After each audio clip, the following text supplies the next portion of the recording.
Hello dear students. आज हम लोग ह्यूमन वैल्यू के फर्स्ट यूनिट का सेकंड चैप्टर डिस्कस करेंगे। और सेकंड चैप्टर जो है वो है हमारा आत्मचिंतन क्या है, इसकी विषय वस्तु तथा प्रक्रिया, प्राकृतिक स्वीकार्यता तथा अनुभव जनित प्रमाण और आत्मनिरीक्षण की प्रक्रिया के रूप में। ठीक है, यानी कि सबसे पहले बात करी आत्मचिंतन की। तो आत्मचिंतन का मतलब उन्होंने पूरा एक टॉपिक जो है बताया कि आत्मचिंतन यह क्या है, इसकी विषय वस्तु क्या है तथा प्रक्रिया क्या है, प्राकृतिक स्वीकार्यता क्या है और अनुभव जनित प्रमाण क्या है। ये सब उनने किसके रूप में बताया? आत्मनिरीक्षण की प्रक्रिया के रूप में। Mechanism for self exploration. ठीक है, यानी कि कहने का मतलब ये है कि अगर हम आत्मनिरीक्षण को समझें तो आत्मनिरीक्षण क्या है। उन्होंने बताया कि नाम से ही पता चल रहा है, आत्म मतलब स्वयं का और निरीक्षण मतलब जांच करना। यानी कि कहने का मतलब क्या है कि हमारे अंदर जितने भी गतिविधियां हो रही हैं उन सभी गतिविधियों को हम खुद से उनका निरीक्षण करें, जांचें और आत्मचिंतन करें। इसका मतलब ये कि आत्मचिंतन अपने स्वयं के अंदर झांकने की एक प्रक्रिया है।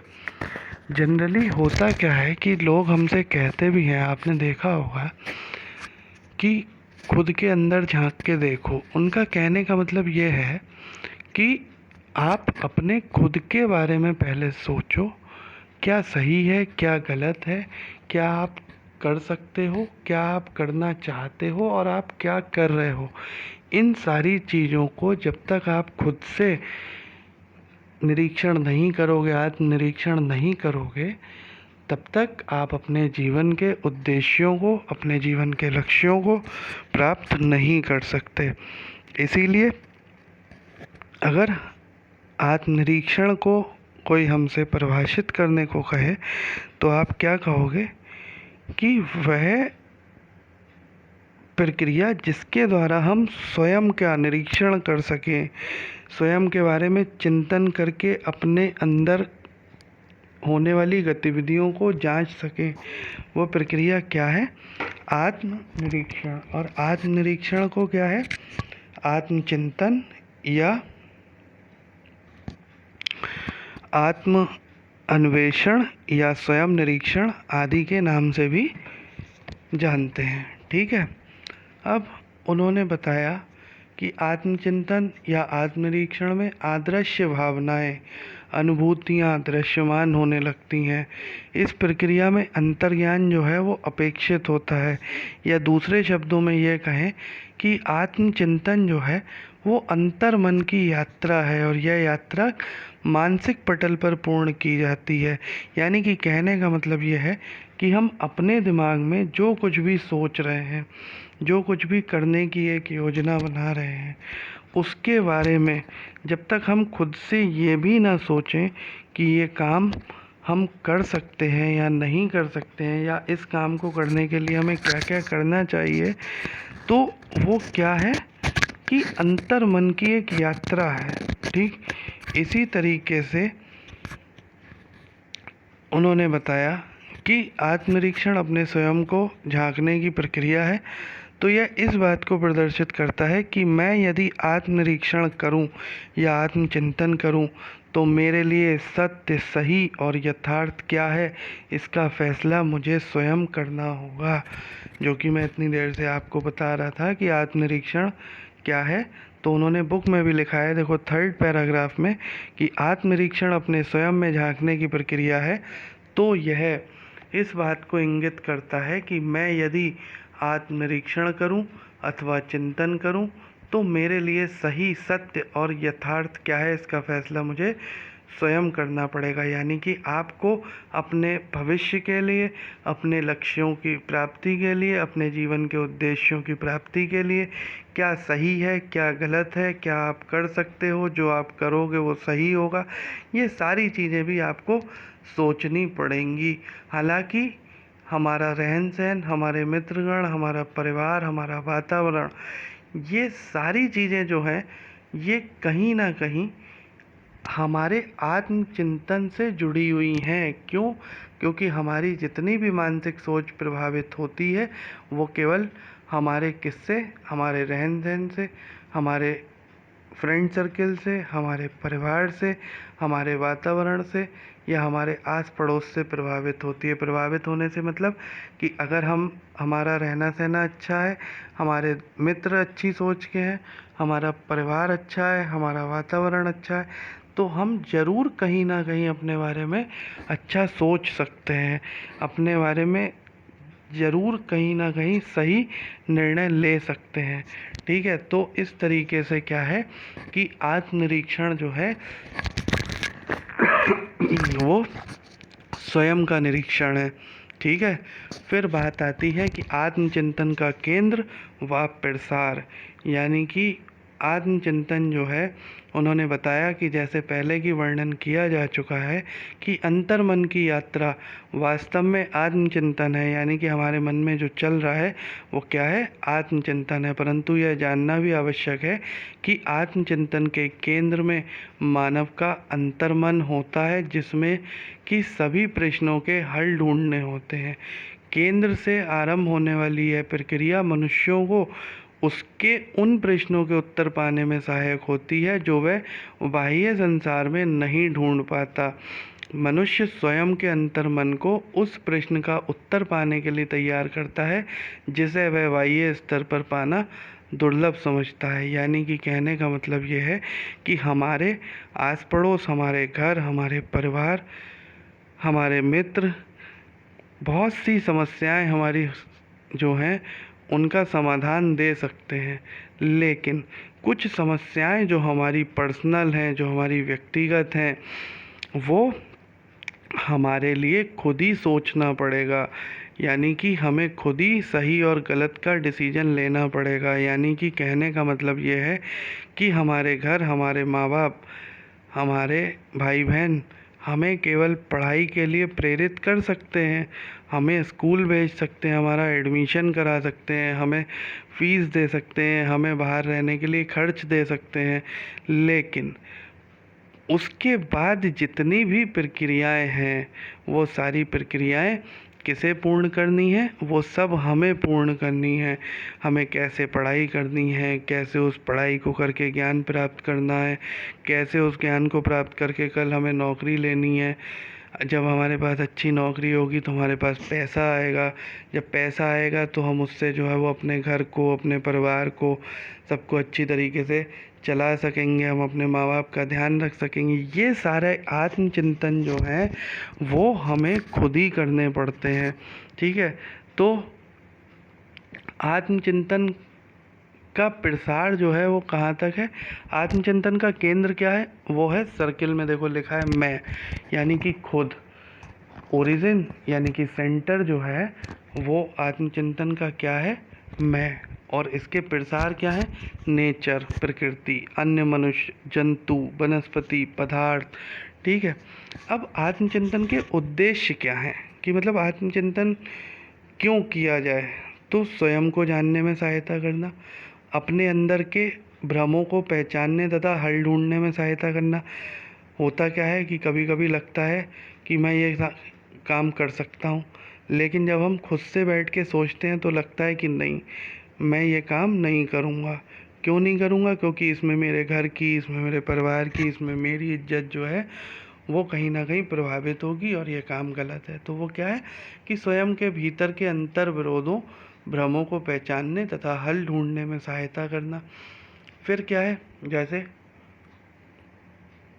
आत्म विकास में सहायता करना, खुद का विकास होता है आत्मचिंतन से। खुद का विकास कैसे होता है? जब हम अपने बारे में अच्छा अच्छा सोचेंगे तो हम उसी हिसाब से अपने आगे की रूपरेखा तैयार करेंगे, अपने जीवन के उद्देश्यों की प्राप्ति के लिए मेहनत करेंगे और अपने जीवन के उद्देश्यों को प्राप्त करेंगे।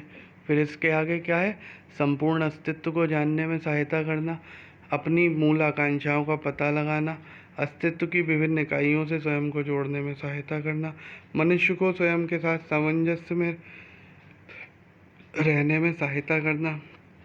ठीक है, तो ये क्या है थे, ये कुछ आत्मचिंतन के उद्देश्य थे। फिर आत्मचिंतन की विषय वस्तु, विषय वस्तु क्या है कि आत्मचिंतन की विषय वस्तु का मुख्य घटक मानव स्वयं है, यानी कि आत्मचिंतन मानव से शुरू हो रहा है और मानव पे ही खत्म हो रहा है। ठीक है, क्योंकि प्रत्येक व्यक्ति उन प्रश्नों के उत्तर खोजने में लगा रहता है जो कि किससे संबंधित होते हैं, आत्म आकांक्षाओं से, यानी कि सेल्फ एक्सपेक्टेशन से, जो कि हम खुद से एक्सपेक्टेशन करते हैं। और उन्हीं चीज़ों के, उन्हीं प्रश्नों के उत्तर जो हैं वो हम खोजें तो वो क्या है, वो खोजने पे हमें अपने में ही खोजने पे मिलेंगे। और जब हम अपने में खोजेंगे तो वो क्या होंगे, आत्मचिंतन, आत्मचेतनाओं, आत्म आकांक्षाओं को प्राप्त करने की प्रक्रिया। तो उन्होंने बताया कि आत्म अन्वेषण की विषय वस्तु, यानी कि आत्मचिंतन की विषय वस्तु जो है वो क्या है, मैं की इच्छाएं और मैं की इच्छा पूर्ति के कार्यक्रम। मैं की इच्छा से क्या मतलब है कि जो आप सोच रहे हो अपने आप के लिए कि मैं भाई पढ़ जाऊं तो मैं एक अच्छा इंजीनियर बन जाऊं, जब अच्छा इंजीनियर बन जाऊंगा तो अच्छी नौकरी मिलेगी, जब अच्छी नौकरी मिलेगी तो मुझे अच्छी सैलरी मिलेगी। लेकिन मैं का ये सारे प्रश्न जो मैं की वजह से मेरे अंदर उत्पन्न हुए, जिनका हल जो है वो मैं खुद से ढूंढ रहा हूँ, तो उन सारे प्रश्नों के उत्तर को खोजने के लिए मुझे साथ में ये भी सोचना पड़ेगा कि अगर मैं इंजीनियर बनने की सोच रहा हूँ तो मुझे इंजीनियर कैसे बनना है, मुझे कैसे पढ़ाई करनी है, मुझे कहाँ एडमिशन लेना है, मुझे कहाँ अच्छा एटमॉस्फेयर मिल सकता है। ठीक है, तो इस तरीके से क्या है, मैं की इच्छाएं और मैं की इच्छा पूर्ति के कार्यक्रम। तो इच्छा पूर्ति के कार्यक्रम कौन से हुए, इंजीनियर बनने के लिए पढ़ाई करना, अपने कॉन्सेप्ट क्लियर करना, अच्छे से अच्छे कॉलेज में एडमिशन लेना, ये सारे क्या है, इच्छा पूर्ति के कार्यक्रम। ठीक है, फिर अगर बात करें तो फिर आता है कि संक्षेप में कह सकते हैं कि अपने आप से सद्भावना की प्रक्रिया, मानवीय आचरण का आत्म निर्धारण और अपनी आकांक्षाओं की अनवरत खोज और विश्लेषण आत्मचिंतन की विषय वस्तु के प्रमुख घटक हैं। ठीक, फिर क्या आएगा, फिर आएगा आत्मचिंतन की प्रक्रिया। तो आत्मचिंतन की प्रक्रिया क्या है, आत्मचिंतन की प्रक्रिया में हम समस्याओं की अपेक्षाकृत उनके समाधान की ओर अधिक ध्यान देते हैं। यानी कि कहने का मतलब क्या है, जब हम खुद से आत्मचिंतन करते हैं तो उसमें क्या होता है कि हम हर समस्या से ज़्यादा समस्या के समाधान के बारे में सोचते हैं। जैसे मान लो आपकी किसी सेमेस्टर में कोई बैक आई, तो अब आप क्या कर रहे हो, आप परेशान हो, आप अकेले में बैठे सोच रहे हो कि मैं अगर घर पे बताऊंगा तो घर वाले नाराज़ होंगे, अगर मैं अपने फ्रेंड सर्किल में बताता हूँ तो वो लोग मेरी मजाक उड़ाएंगे। तो आप उसका हल ढूंढ रहे हो कि अब मुझे करना क्या है। तो आपने क्या काम करा कि आपके दिमाग में आया स्कूटनी डाल दूँ शायद पास हो जाऊँ, या रीचेक डाल दूँ शायद पास हो जाऊँ, तो आपने वो हल ढूंढ लिया। या आपने फिर क्या हल ढूंढा, जब मान लीजिए स्कूटनी और रीचेक में भी काम नहीं हुआ तो आपने क्या हल ढूंढा, आपने हल ढूंढा कि आप जो हैं वो क्या करेंगे, दोबारा से बैक का पेपर देंगे, मेहनत से पढ़ाई करेंगे, तब बैक का पेपर जो है वो पास करेंगे। तो आदमी जब आत्मचिंतन करता है उसमें वो समस्या पे ध्यान नहीं देता, समस्या के समाधान पे ध्यान देता है। आप उस समय ये नहीं सोचोगे कि बैक लगी क्यों, आप ये सोचोगे कि अब इस बैक को क्लियर कैसे करना है। ठीक है, इस बात पर समय नष्ट करने में कोई औचित्य नहीं है कि समस्या क्यों उत्पन्न हुई। वो ये भी कह रहे हैं कि समस्या क्यों उत्पन्न हुई ये सोचना कोई ज़रूरी नहीं है, लेकिन समस्या का आगे समाधान क्या है वो ज़्यादा ज़रूरी है। तो बिना किसी शर्त के अपने आप को, लोगों को, वातावरण के पूर्ण रूप से स्वीकार करना ही प्राकृतिक स्वीकारता है। और यही प्राकृतिक स्वीकारता जो है वो आत्मचिंतन की प्रक्रिया है। यानी कि आत्मचिंतन की प्रक्रिया के माध्यम से हम जो है वो अपने साथ होने वाली समस्याओं के समाधान के बारे में हल ढूंढना जो है वो आत्मचिंतन की प्रक्रिया कहलाएगा। ठीक। फिर उन्होंने बताया कि जहाँ तक अनुभवजन्य वैधीकरण का प्रश्न है, यह एक ऐसी अनवरत प्रक्रिया है जो अध्ययनरत पर्यावरण तथा विषय वस्तु से सीधा संपर्क रखती है। यह पूर्ण दर्शन एवं प्रक्रिया विज्ञान है जिसमें ज्ञान, कौशल और मानवीय मूल्यों को बढ़ावा देने में प्रत्यक्ष अनुभव प्राप्त होता है। आत्मचिंतन में मूलतः निम्नलिखित प्रश्न अवयव ही सम्मिलित होते हैं। कौन कौन से प्रश्न होते हैं? जैसे इच्छा एवं लक्ष्य, मुझे जीवन में क्या चाहिए, मेरे जीवन का क्या लक्ष्य है। यही अभी मैं थोड़ी देर पहले कह रहा था ना कि जब भी हम आत्मचिंतन करेंगे तो हम हमेशा, हमारे दिमाग में यही क्वेश्चन आएगा कि मुझे क्या करना है, मैं क्या कर रहा हूँ, जो मैं कर रहा हूँ वो सही है या गलत है। अगर गलत है तो मुझे इसके लिए कैसे अपने को सही रखना चाहिए, मैं इस गलत काम से कैसे दूर रह सकता हूँ। ये सारी चीज़ें क्या है, ये इच्छा एवं लक्ष्य, इन इच्छाओं को पूरा करने के लिए प्रायोजन और मेरे पास साधन क्या होने चाहिए, समग्र मानवीय आकांक्षाएं इसमें निहित हैं। ठीक है। फिर दूसरा आता है प्रत्येक विचार और बात का स्वागत करना। यानी कि अगर कोई सामने वाला हमसे कुछ कह रहा है तो उसे तुरंत हमें नकारना नहीं है, उसे मना नहीं करना है, उसकी बात को सही मानते हुए उस पर विचार करना है। विचार करने के बाद अगर हमें सही लगता है तो ठीक है, अगर हमें गलत लग रहा है तो हम जो है वो किसी और से सलाह लेंगे, और सलाह लेने के बाद अगर हमें सही भी लग रहा है तब भी हम दूसरे से सलाह लेंगे। हो सकता है कि उसकी निगाह में वो चीज़ गलत हो। ठीक है। तो इस तरीके से दो चार लोगों के अलग से पॉइंट ऑफ व्यू लेने के बाद जो है वो हम उसकी बात का उत्तर देंगे। प्रस्तुति को मात्र प्रस्ताव मानना, प्रस्ताव का सत्यापन, ठीक है, प्रस्ताव को प्रमाणित करना। तो ये सारी चीज़ें हमारी क्या हैं बच्चे? ये हमारी हैं आत्मचिंतन की प्रक्रिया, जिनमें कि ये सारी चीज़ें निहित होती हैं। ठीक है। ये मूलतः लक्षण जो हैं वो पाए जाते हैं आत्मचिंतन में। ठीक है। अब इस ग्राफ की मदद से हम समझते हैं। देखो, विचार का आगमन, विचार हमारे दिमाग में उत्पन्न हुआ, फिर क्या हुआ? त्वरित प्रतिक्रिया का त्याग। जैसे ही हमारे दिमाग में कोई विचार आया फिर क्या हुआ? उस विचार को हमने प्रतिक्रिया, जैसे मान लो हमारे दिमाग में विचार आया कि अब आज जो है वो हमें ये खाना है, कोई भी चीज़, तो फिर हम तुरंत क्या सोचेंगे? ये कहाँ मिलेगी, कितने की आएगी। तो ये क्या है? प्रतिक्रिया। फिर विचार को प्रस्ताव के रूप में स्वीकार करना। फिर हमने जब सोच लिया कि कहाँ मिलेगी, हमारे दिमाग में आ गया यहाँ नहीं यहाँ मिल सकती है, यहाँ नहीं यहाँ मिल सकती है, तो ये क्या है? प्रस्ताव के रूप में हमने स्वीकार कर लिया। फिर प्रस्ताव को सत्यापित करना, यानी कि फिर हम वहाँ गए, हमने वहाँ देखा, हमें मिल गई चीज़ वो। फिर क्या है? प्रस्ताव का प्रमाणीकरण। अब हमने क्या करा? उसे खा लिया, खाने के बाद हमें सेटिस्फेक्शन मिल गया, वो क्या था? प्रस्ताव का प्रमाणीकरण। फिर इसी तरीके से सत्यापन का आधार होना चाहिए, सत्यापन का आधार नहीं होना चाहिए। तो सत्यापन का आधार होना चाहिए, इसका मतलब क्या है कि एक है नेचुरल एक्सेप्टेंस और एक है एक्सपीरियंस एक्सपेक्टेंस, यानी कि प्राकृतिक स्वीकृति, और एक है अनुभवनात्मक प्रमाण। प्राकृतिक स्वीकृति कौन सी है? जो हमें नेचुरल अचीवमेंट हो रहे हैं। नेचुरल से मतलब कि हमें पता है कि 2 और 2 4 होते हैं, तो ठीक है, 2 और 2 4 होते हैं। लेकिन जब हमसे कहा गया कि 2 और 2 5 होते हैं, तो वो हम कब गलत कह सकते हैं? जब हमारे पास अनुभव होगा, जब हमारे पास ज्ञान होगा, जब हमारे कॉन्सेप्ट क्लियर होंगे कि 2 के बाद जब 2 जोड़े तो 3 और 4, तो वो 4 होंगे। तो वो क्या है? अनुभवनात्मक प्रमाण। ठीक है। फिर आपका आता है आत्मचिंतन में सत्यापन हेतु क्रियाएं। तो कौन कौन सी क्रियाएं हैं? अभी हमने ऊपर डिस्कस करा, प्राकृतिक और अनुभवनात्मक, ठीक है।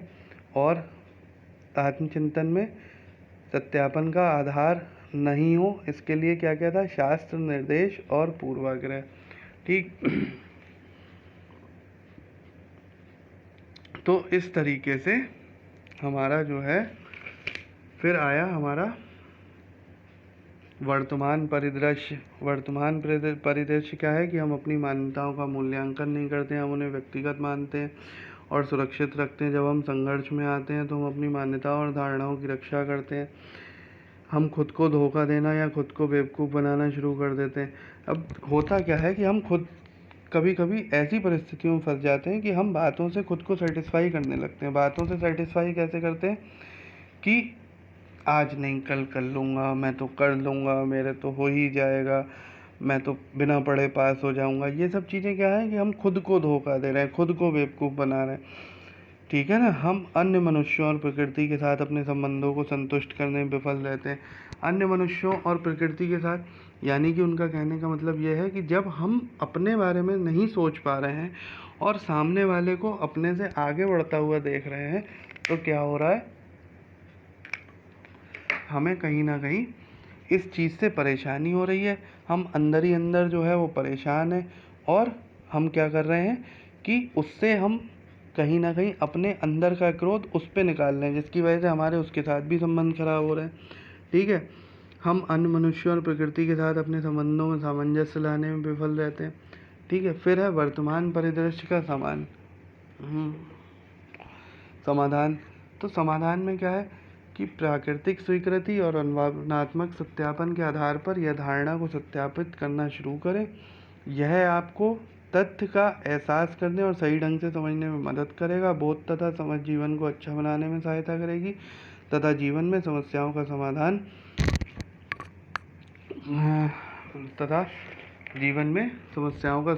करती है। और यह समाधान कौन से हैं, आश्वासन करने वाला, संतुष्ट करने वाला और सार्वभौमिक, ठीक है।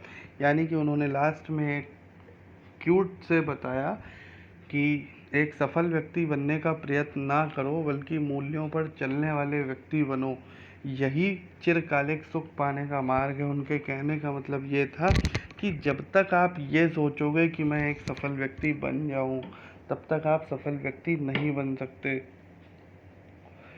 और जिस दिन आप ये सोचने लगोगे कि सफल बनने का क्या रास्ता है, उसके लिए किस मार्ग पे चलना है, मैं उस मार्ग पे चलूं, और उस मार्ग पे जब चलना शुरू कर दोगे तो आप अपने आप सफल बन जाओगे। तो इस तरीके से ये हमारा सेकंड चैप्टर कंप्लीट हो गया। नेक्स्ट वीडियो में हम लोग जो है वो थर्ड चैप्टर फर्स्ट यूनिट का डिस्कस करेंगे, ठीक है। Thank you.